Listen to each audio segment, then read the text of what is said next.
las diversas propiedades que presentan, ¿no?, las celdas unitarias cúbicas. ¿Por qué las cúbicas?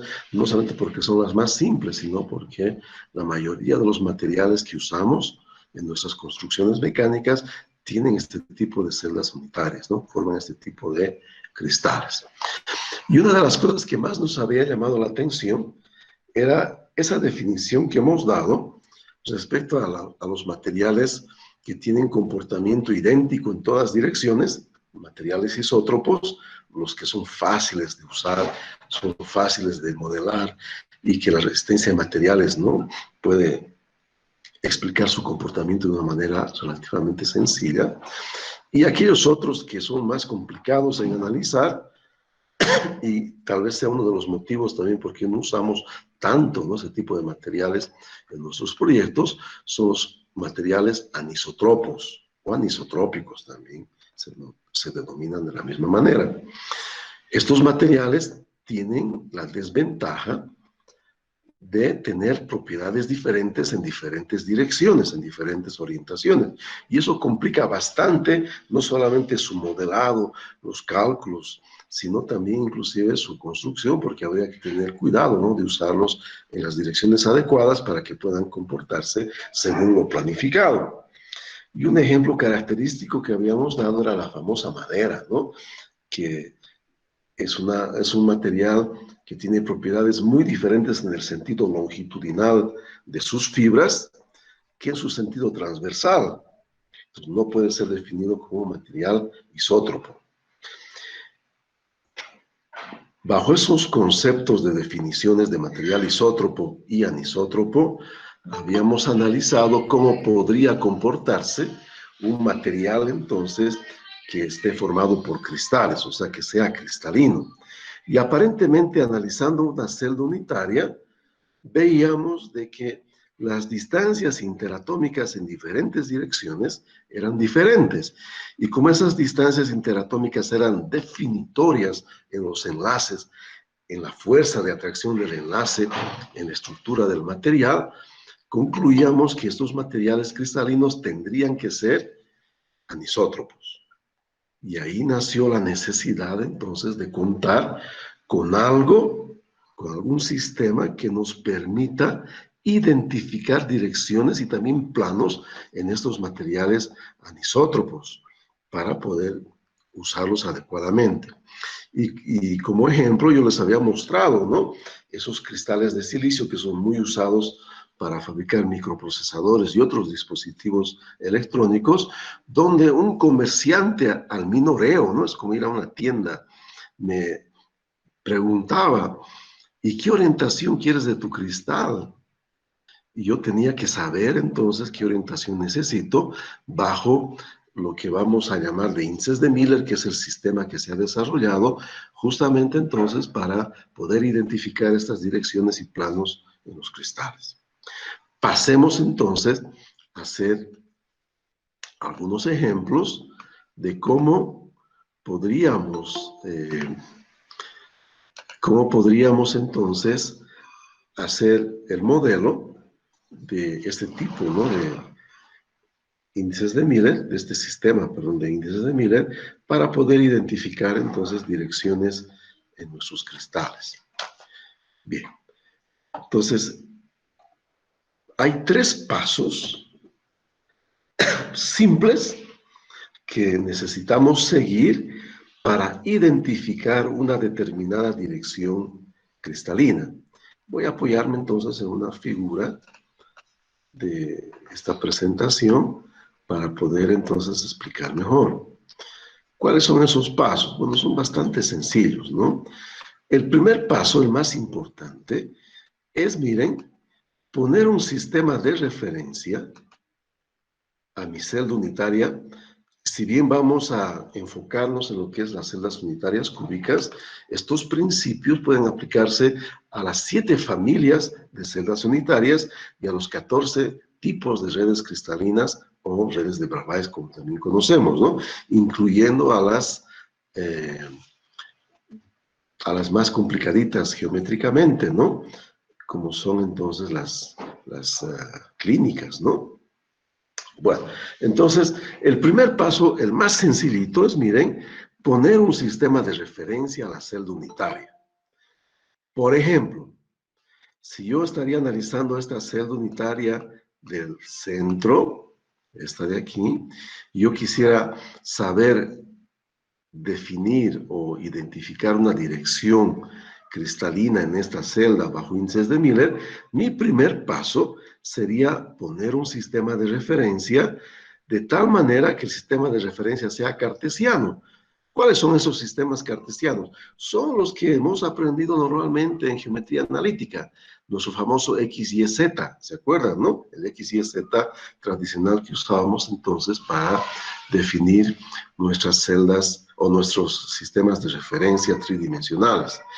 Solamente para no redundar en el X, Y, Z, en cristalografía preferimos, aunque no es una obligación, pero preferimos identificar los tres ejes de nuestro sistema cartesiano con las letras I, J, K, equivalentes al X, Y, Z tradicionales.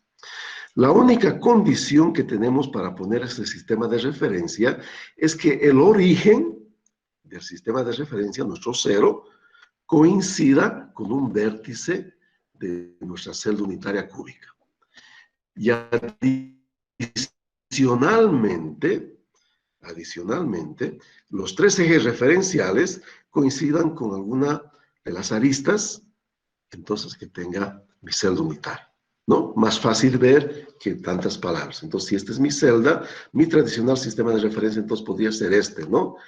Mi X, Y, Z, ¿verdad? Yo podría poner aquí mi sistema de referencia. El origen coincide, entonces, con este vértice de mi celda unitaria, y los ejes referenciales estarían coincidiendo, entonces, ¿no? Con estas aristas que tendría mi celda unitaria. Y yo podría llamar este IJK o este IJK, este IJK no tiene importancia, ¿no? Por ejemplo, podríamos llamar a este I, a este J y a este de eje K. No hay ningún inconveniente. El primer paso, entonces, es poner un sistema de referencia arbitrario, porque de la misma manera yo podría haberlo puesto, entonces, aquí, a mi sistema de referencia. Estoy siguiendo las mismas condiciones, ¿no? Mi origen, coincidiendo con un vértice, ¿no? Mis lados o mis ejes referenciales coincidiendo con alguna arista de mi cubo, y también podría haber sido ese mi sistema de referencia, donde nos sea más fácil identificar y donde nos sea conveniente, ponemos este sistema de referencia. Bueno, el segundo paso sería entonces identificar el punto inicial y el punto final de la dirección que queremos indicar bajo índices de Miller, o si quieren, para especificar, ¿no?, los índices de Miller de una dirección, hay que identificar el punto inicial y el punto final de esa dirección. Solo como ejemplo, vamos a suponer de que queremos identificar esta dirección cristalina que sale desde este vértice hasta este vértice superior. Quiero identificar esta dirección cristalina, ¿no? Va de este punto a este punto en mi celda unitaria. Entonces, lo que me está diciendo el método es que yo identifique en estas coordenadas, ¿no?, según el sistema de referencia que arbitré antes, estas coordenadas del punto inicial y el punto final que tengo como dirección cristalina a ser especificada o identificada con sus índices de Miller. Muy fácil, ¿no? Porque como es un cubo, sabemos que en este cubo, entonces, este lado vale A, este lado vale A, una pichanga, ¿no? Y este lado vale A, ¿verdad? Entonces, este punto de aquí, según mi sistema de referencia, como coordenadas en I, tendría A. Como coordenada en J, tendría también A. Y como coordenada en K, miren, está en la base inferior. Entonces, en K, yo tendría la coordenada 0. ¿Verdad? Muy simple. Entonces, la identificación de estas coordenadas. Este punto de aquí arriba, que es el final de mi dirección, en mi celda unitaria, entonces identifico sus coordenadas también. Tengo entonces en I, también estoy en la coordenada A. En J, miren, en J estoy en 0, ¿no? En este punto, está en esta cara, donde J vale 0. Entonces tengo la coordenada 0. Y en K estoy, miren, en A. ¿Verdad? Entonces ahí tendré identificados mis puntos bajo mi sistema de referencia. Este punto es el punto AA0 y este punto es el A0A. ¿Verdad? Bueno, pero esta celda unitaria podría ser del hierro, podría ser del cobalto, podría ser del manganeso, podría ser de muchos elementos químicos. Y cada elemento químico va a tener un valor diferente. Y a mí me interesa analizar solamente desde el punto de vista general, no tan específico, ¿no? Del tamaño exacto que tenga mi celda unitaria. Entonces, para nosotros, como es una celda unitaria, vamos a sustituir A por la coordenada 1. Todo lo que sea A, en el fondo para nosotros va a ser la unidad. Entonces, en el fondo, esta coordenada en esta celda unitaria, celda unidad, si quieren, no celda unitaria, sería entonces A, que es 1, 0, y A, que para nosotros vale la unidad también.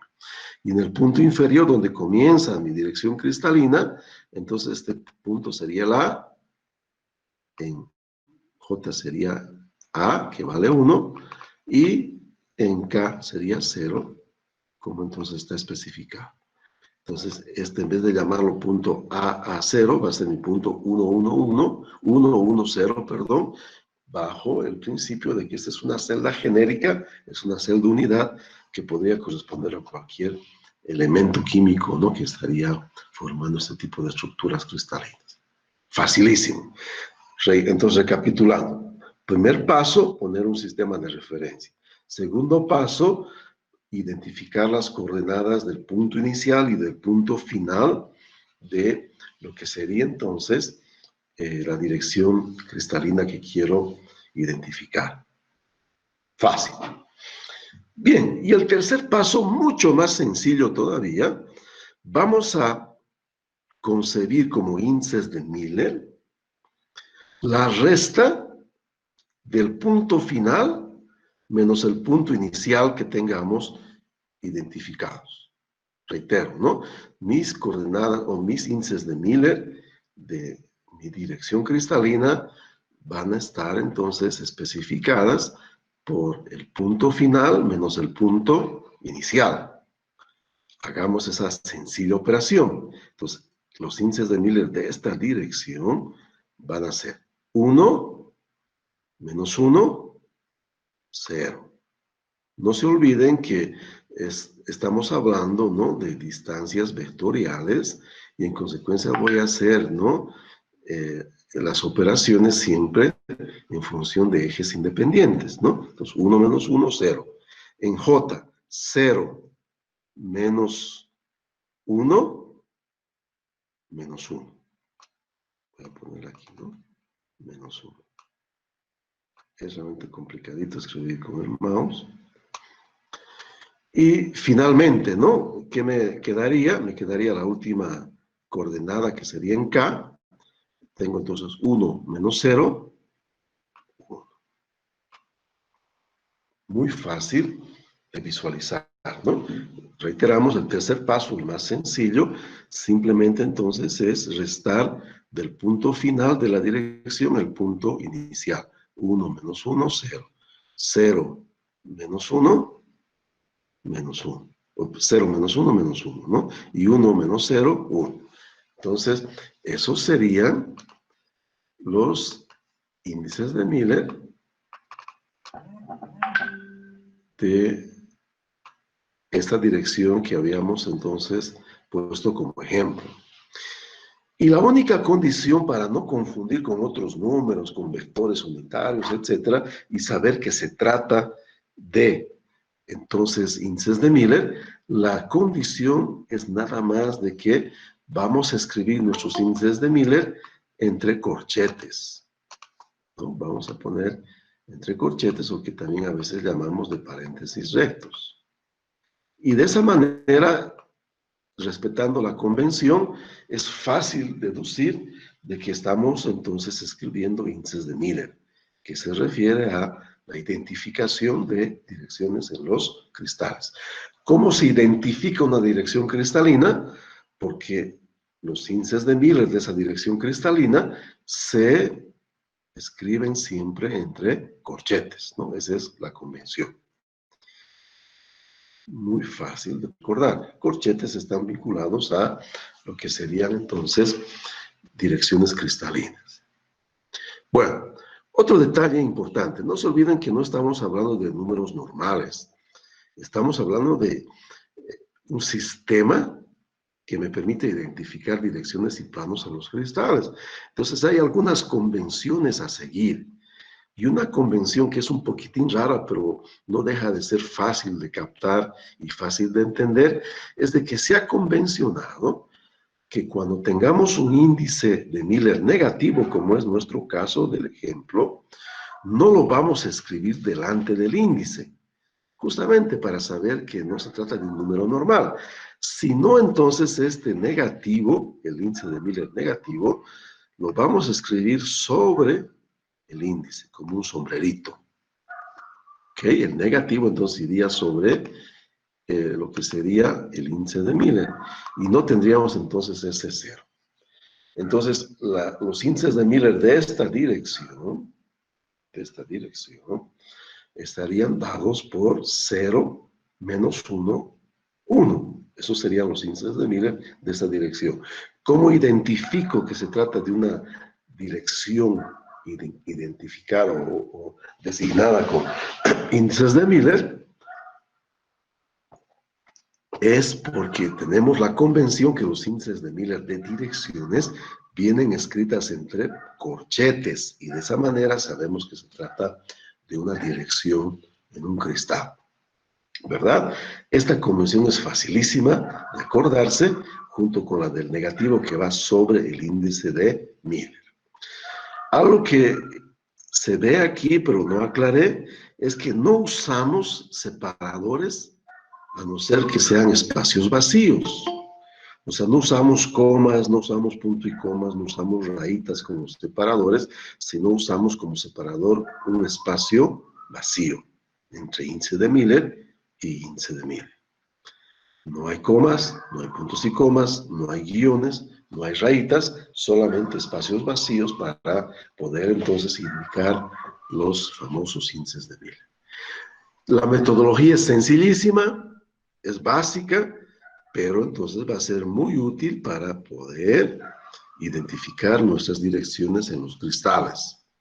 Y vamos a recapitular entonces los 3 pasos necesarios para identificar una dirección bajo el sistema de índices de Miller. El primer paso, increíblemente fácil: arbitrar un sistema de referencia donde nos convenga, bajo simplemente las limitaciones de que el origen tiene que coincidir con un vértice de la celda unitaria y las direcciones del sistema de referencia cartesiano tienen que coincidir con alguna arista de mi celda unitaria. Segundo paso, también muy simple. Teniendo el sistema de referencia, ahora identificamos el punto final y el punto inicial de esa dirección cristalina que estamos analizando. Y el tercer paso, el más fácil, escribimos los índices de Miller de esa dirección entre corchetes, y si hay negativos sobre el índice de Miller, bajo el principio de restar del punto inicial, perdón, del punto final, el punto inicial. Recordemos, ¿no? El último paso es el más sencillo, simplemente entonces está basado en restar del punto final el punto inicial, coordenada por coordenada. I con I, J con J, K con K. De esa manera, entonces, obtenemos el índice de Miller. Entonces, esta dirección, ¿no?, de la diagonal de esta cara, desde este vértice inferior hasta este vértice superior, había sido entonces la dirección cristalina 0, menos 1. Muy fácil de poder entonces entender. Vayamos a hacer un ejemplo más para que quede bien afianzada esta metodología, ¿no?, de cómo entonces especificar índices de Miller de direcciones cristalinas. Bien, entonces vamos a hacer un pequeño croquis. Déjenme ver si puedo mejorar en algo, ¿no?, la proyección de mi hojita.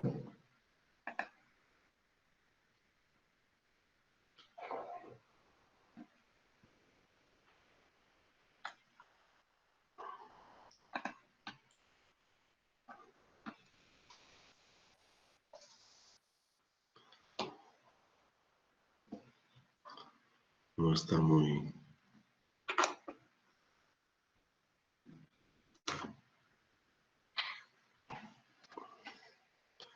No me está enfocando muy bien. Permítame unos segundos, ¿no?, para mejorar.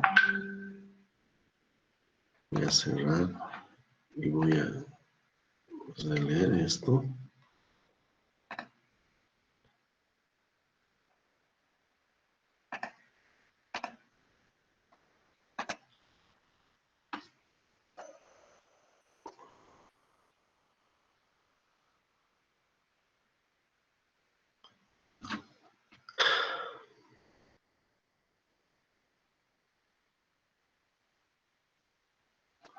Se me...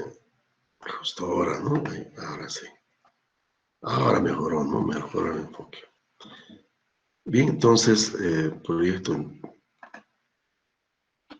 mejor pantalla y ahora sí, ¿no? Vayamos a hacer entonces un pequeño ejemplillo para afianzar mejor estos conceptitos tan simples que hemos visto para poder especificar índices de Miller de direcciones cristalinas.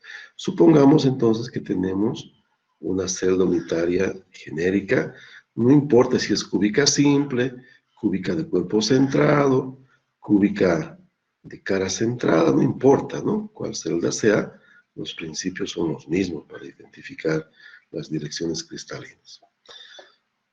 El siguiente paso, permítame poner mis lentes que no estoy viendo muy bien, que justamente no están a mano. Entonces, el siguiente paso es poner un sistema de referencia. Y para que sea facilito, voy a poner entonces mi sistema de referencia para poder percibirlo mejor, como tradicionalmente poníamos en colegio, o cuando hemos estudiado entonces geometría analítica, ¿no? Tendría ahí mi sistema de referencia. En vez de X, Y, Z, le voy a llamar de I, J y K, ¿verdad? Tendría mis tres ejes referenciales. Este es un simple ejemplo, ¿no? Vamos entonces a suponer que yo quiero identificar esta dirección que va desde este vértice hasta este de la cara superior de mi celda unitaria. Y como ya tenemos identificado el sistema de referencia, lo único que ahora nos tocaría, ¿no?, realizar es identificar el punto inicial y el punto final de esta dirección de ejemplo, según las coordenadas de nuestro sistema de referencia, y pensando lo que es la retícula, vale la unidad, es una celda unidad, es una celda unitaria. Entonces, este punto de aquí estaría dado, ¿no? En I tendría 1, en J estaría en 0, y en K estaría en 1. Como en el ejemplo anterior, ¿no?, coincidido ese punto. Vayamos a ver este punto final. En I estoy en la cara del plano KJ, entonces en I yo tengo 0. Este punto en J vale 1, ¿no? Estoy en la coordenada 1. Y en K estoy en la coordenada 1. De aquí, entonces, ahora voy al tercer paso, el más simple, que me dice que escriba los índices de Miller de esa dirección, restando del punto final el punto inicial de mi sistema de referencia que había arbitrado antes, ¿no? De los puntos según mi sistema de referencia que había arbitrado antes. Vamos a escribir entonces, ¿no? Coordenada por coordenada. Primero I, 0 menos 1, menos 1. En vez de poner adelante el menos, lo voy a poner encima, entonces, del índice de Miller, porque es la convención que se tiene para identificar, entonces, estos índices de Miller. Dejo un espacio vacío y voy a la segunda coordenada, J, 1 menos 0, 1. Me voy a la siguiente, dejo un espacio vacío y me voy acá, ¿no? Ahora, 1 menos 1, 0. Escribo entre paréntesis, rectos, ¿no? O lo que llamamos de corchetes. Entonces, esta dirección esquematizada en rojo había sido que tiene los índices de Miller de menos 1, 1, 0. Muy fácil de poder entender, la metodología es bastante sencilla. Pero vamos a redundar en hacer un ejemplo más, porque me falta aún explicarles una tercera convención que tenemos que respetar cuando hablamos de índices de Miller, que hasta ahora no se ha presentado el caso. Supongamos que en este mismo ejemplo tenemos la necesidad de identificar, miren, esta dirección que va desde este punto que se ubica a 2/3 del eje Y, este puntito de aquí que he puesto, y que viene entonces a ubicarse con este punto, con este vértice, ¿no? Que estaría entonces en esta cara inferior del cubo. Entonces yo voy a poner con punta bola ahora azul esta dirección esquematizada. Uy, me falló un poco el pulso, perdón. Y entonces esta sería mi dirección, ¿no? Que quiero identificar, ¿verdad? Ya tenemos el sistema de referencia en JK, solamente nos faltaría entonces identificar el punto inicial y el punto final. Vayamos entonces a identificar, ¿no? En I tengo la coordenada de este punto de 1. En J tengo la coordenada de ese punto que es 0. Y en K tengo entonces, aquí sería 1, ¿no? Aquí entonces sería 2/3, ¿no? Tengo la coordenada en 2/3. Este punto de aquí, en I tengo 1, en J tengo 1 y en K tengo 0, ¿no? Tengo ese punto. Y ahora escribo entre corchetes la resta del punto final menos el punto inicial, coordenada por coordenada. 1 menos 1, 0. 1 menos 0, 1. Y 0 menos 2/3 me va a dar menos 2/3. Y tendría entonces, aparentemente aquí, lo que sería entonces mi índices de Miller, ¿no? De mi dirección de ejemplo. Pero, miren, la convención me dice que los índices de Miller siempre tienen que ser enteros. Entonces yo necesito hacer desaparecer esta identificación, ¿no? Del índice de Miller que está en fracciones. No puedo usar fracciones para especificar índices de Miller. Voy a hacer desaparecer multiplicando mis índices de Miller por el mínimo común divisor. El mínimo común divisor, que en este caso sería igual a 3. Entonces voy a multiplicar todo por 3. 3 por 0, 0. 3 por 1, 3. Y 2/3 por 3, 2. Y como era negativo, lo pongo entonces como sombrerito, el índice de Miller. Y escribo entre corchetes para especificar que se trata de índices de Miller, de esa dirección. Entonces, no voy a utilizar esta especificación de índices de Miller porque aquí había fracciones. La convención me dice que tengo que hacer desaparecer las fracciones para que todos los índices de Miller sean enteros, multiplicando los índices de Miller por lo que sería entonces el mínimo común divisor de los tres índices de Miller. Tenía entonces 1, 1, 3, el mínimo común divisor sería entonces, en este caso, 3.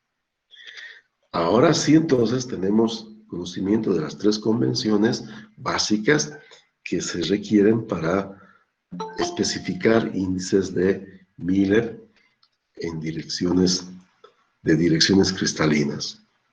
Muy simple, ¿no? Pero no estaría de más, entonces, un otro ejemplillo, ¿no? Para que quede más claro. ¿Cómo podríamos entonces identificar índices de Miller? Bien, primero entonces nos haremos un croquis de un cubito.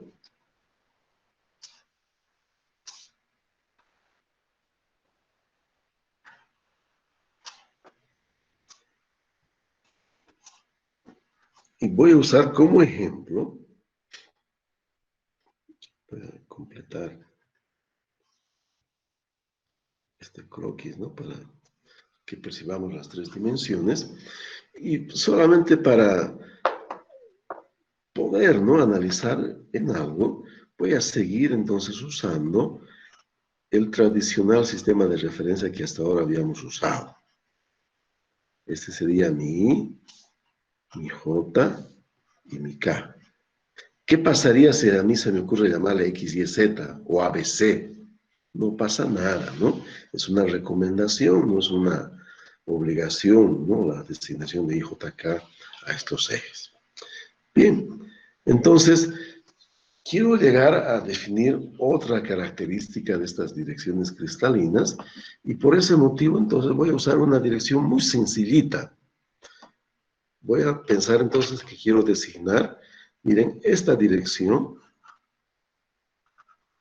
que va desde este vértice hasta este vértice, los dos ubicados en la cara superior de mi celda unitaria. ¿De acuerdo? Entonces, la que está manejando, ¿no?, con rojo, y hemos puesto mi sistema de referencia con este lápiz negro. Entonces, el punto inicial estaría en 1, 1, 1. Y el punto final estaría en 0, 1, 1. ¿Verdad? Entonces voy a escribir para que podamos identificar con mayor facilidad, ¿no? Este sería entonces mi coordenada 1, 1, 1. Este vértice de aquí. Y este vértice de aquí sería entonces mi coordenada 0, 1, 1. Si yo hago la resta, este menos este, entonces los índices de Miller de esta dirección, dada en rojo, me quedarían entonces como siendo menos 1, 1, perdón, 0 y 0. Menos 1, 0 y 0, ¿no? Está claro, ¿verdad? 0 menos 1, menos 1. 1 menos 1, 0 y 1 menos 1, 0. Tendría los índices de Miller de esa dirección. Voy a borrar para que quede más clarito. Se proyecte más claramente en la pantalla. Sería entonces el índice de Miller, ¿no? Menos 1, 0, 0. De esta dirección en rojo. Bueno, pero ¿qué hubiera pasado si a mí se me hubiera ocurrido poner mi sistema de referencia en otro lado? Y mi dirección cristalina es esta, la que yo quiero designar, ¿no? Por ejemplo, voy a ahora escribir, ¿no?, esos ejes de referencia, voy a escribirlos en azul. ¿Qué tal entonces si yo hubiera puesto mi sistema de referencia? Entonces, como está ahora en azul, este siendo mi I, este mi J y este mi K. Físicamente, yo tengo que indicar la misma dirección. Lo que he cambiado es mi sistema de referencia. A ver, veamos qué ocurre, ¿no? Este sería entonces el punto del origen de mi sistema de referencia ahora, y sería el 0, 0, 0.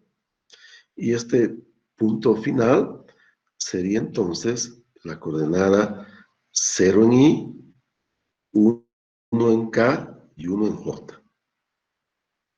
Perdón, ¿no? 0 en I tendría 0 en K y 1 en J. Entonces, yo resto, voy a poner las coordenadas, ¿no? El 0, 0 no lo voy a poner, voy a poner este lado de aquí. Estamos diciendo que la coordenada de este punto es entonces en I0, en J, ¿no? Esa es mi coordenada, en J es 1 y en K es 0 también. Entonces, si yo resto 0, 1, 0 de 0, 0, estos índices de Miller me quedarían, ¿no? Como siendo 0, 1, 0.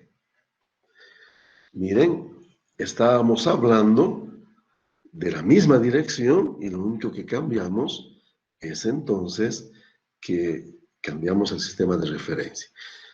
¿Qué hay en común entonces en estos dos índices de Miller? En el fondo, miren, son idénticos, lo único que cambia es la posición del uno y que uno es positivo y otro es negativo. Pero no se olviden que estamos hablando de direcciones y no importa, ¿no? Si mi dirección yo la considero desde este punto hasta este punto o desde este punto hasta este punto, la dirección es la misma, no cambia. Entonces, el negativo o el positivo no tienen mucho significado en los índices de Miller. ¿Y qué en común tendríamos si es que yo analizo entonces esta otra dirección o esta otra dirección o esta otra dirección o esta de aquí? En común todas ellas es que van a tener los mismos índices de Miller, solamente con conmutaciones.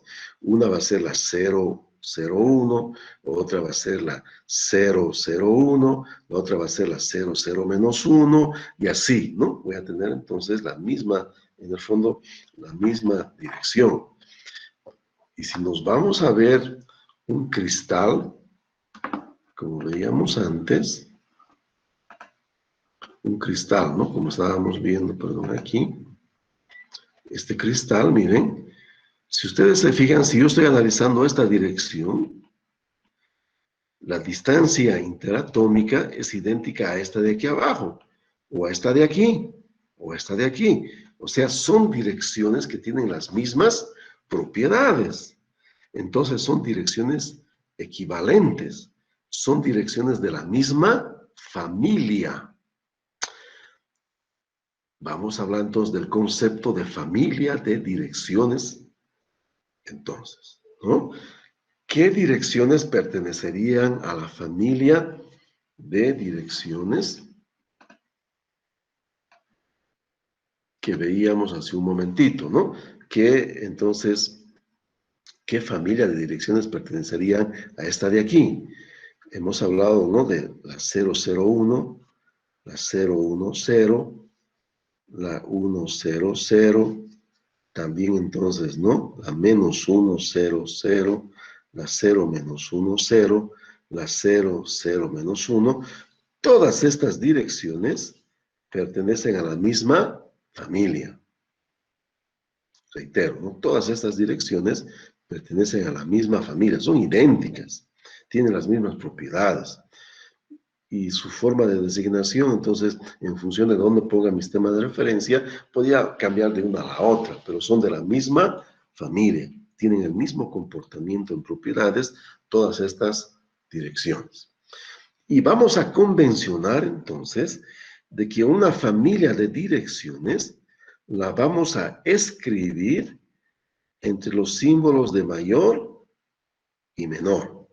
Entonces, ¿qué significa tres índices de Miller ahora escritos entre los símbolos de mayor y menor? Significa entonces que no nos estamos refiriendo a una única dirección, sino nos estamos refiriendo a una familia de direcciones que tienen entonces las mismas propiedades mecánicas, eléctricas, ópticas, ¿no? Etcétera, etcétera, en esta familia de direcciones. Y eso gracias entonces a la simetría, ¿no? Que tiene las celdas unitarias cúbicas, ¿no? Que son bastante simples en su simetría de entender. ¿De acuerdo? Muy fácil entonces la forma de indicar direcciones en cristales cúbicos, ¿no? Bajo los índices de Miller. Recapitulando lo que hemos hecho, ponemos un sistema de referencia arbitrario, identificamos punto inicial y punto final de la dirección en la celda unitaria y finalmente escribimos los índices de Miller entre corchetes si se trata de una sola dirección. Si se trata de especificar una familia, escribimos entre símbolo de mayor y menor, respetando la convención de que los negativos van sobre el índice de Miller, y los separadores son espacios vacíos, y no vamos a usar fracciones ni decimales en la indicación de índices de Miller, sino que tendríamos que convertirlos en entero. ¿Cómo hacemos esto? Multiplicando los índices de Miller por el mínimo común divisor. Y los índices de Miller los hemos obtenido restando el punto inicial menos el punto final, o al revés, ¿no? Punto final menos punto inicial, coordenada por coordenada, I con I, J con J, K con K. Y de esa manera, entonces, podemos definir cualquier dirección cristalina. Bien, por la importancia que tiene, para que no tengamos, ¿no?, vacíos después al tratar de resolver algunos ejercicios, voy a pedir entonces que con su micrófono, o si quieren con el chat, puedan entonces hacer alguna consulta que quieran realizar respecto, ¿no?, a los índices de Miller, que hemos entonces aprendido ahora, ¿no?, a especificar. ¿Alguna duda que haya quedado? ¿Alguna consulta que quieran realizar? Yo le dije, lo que no he entendido muy bien, ¿qué es lo que puede estudiar un índice de Miller o qué es lo que clasifica más o menos? No, no clasifica nada.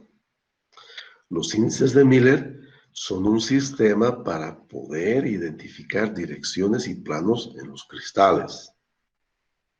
No importa qué tipo de cristales sean. En nuestro caso específico nos interesan los cristales cúbicos, por eso nos estamos abocando a estudiar las direcciones en cristales cúbicos.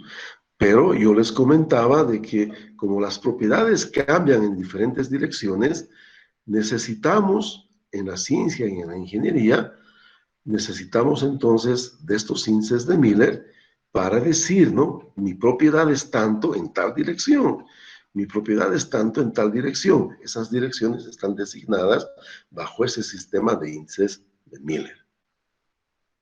De ahí viene la importancia, ¿no?, de saber interpretar los índices de Miller, porque en materiales anisótropos es necesario saber en qué dirección se está especificando una propiedad. En un material isótropo no tendría ninguna necesidad porque en todas las direcciones las propiedades son idénticas, ¿no? Son iguales.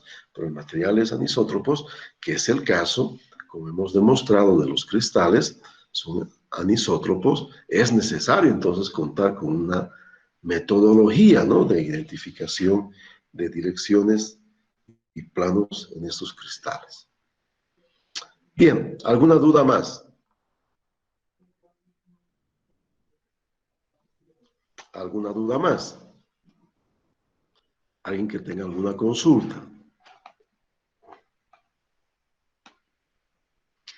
Bueno, entonces veremos aquí estos ejemplos que están en la figurita para afianzar mejor nuestra metodología, ¿no?, que no se nos olvide tan fácilmente. Tenemos una celda unitaria y tenemos dos direcciones de ejemplo. Y tenemos nuestro sistema de referencia ya designado. Entonces, ¿no?, este sería mi punto 1, 0, 1. Este sería mi punto 1, 1, 1. Entonces, resto y tendría entonces que hacer la dirección 0, 1, 0. En este es mi punto 0, 1, 1. Este es mi punto 1, 1, 0. Resto y tengo menos 1, 0. ¿Verdad? si yo quiero saber cuáles son los índices de Miller de esta dirección de otra cara, o de esta dirección, ¿no? De otra cara, ¿verdad? De estas diagonales de las caras, ¿no? De esta de aquí, de la cara superior, yo sé que va a ser de esta misma familia, ¿no? Son direcciones de la misma familia, ¿verdad? Van a ser variaciones, entonces, de esta situación, ¿verdad?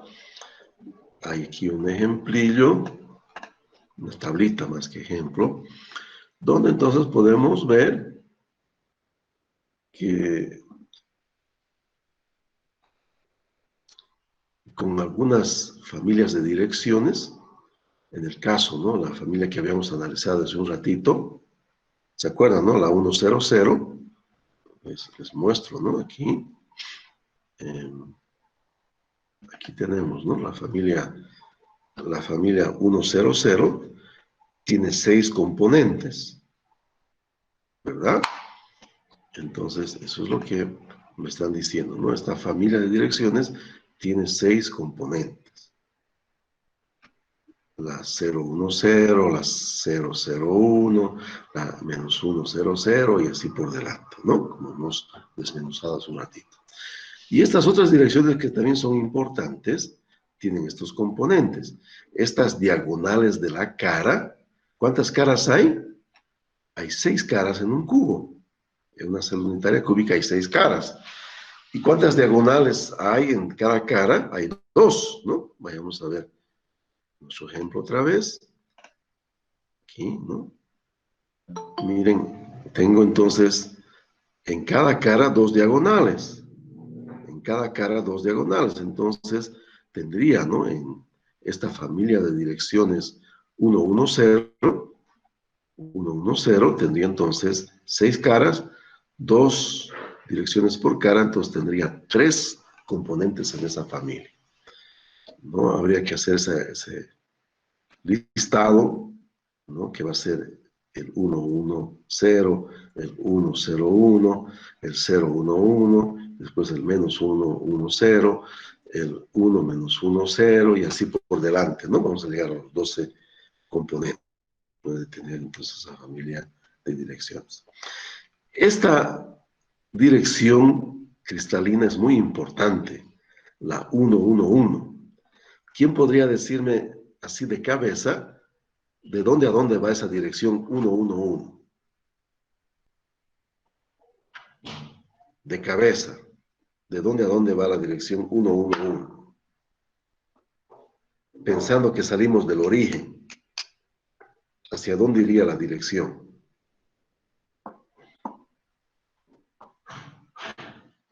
¿Nadie?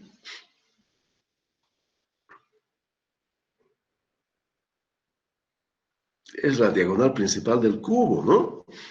Entonces vamos a dar una miradita aquí en esta figurilla de ejemplo.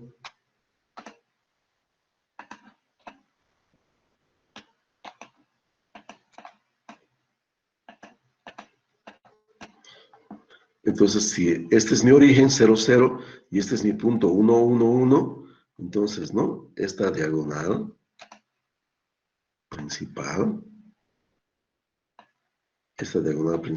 ¿no? Es entonces la que tiene índices de Miller de 111. Entonces, ¿cuántas había habido de estas? Había habido 8, ¿no? 8 variantes, ¿verdad? De estas direcciones.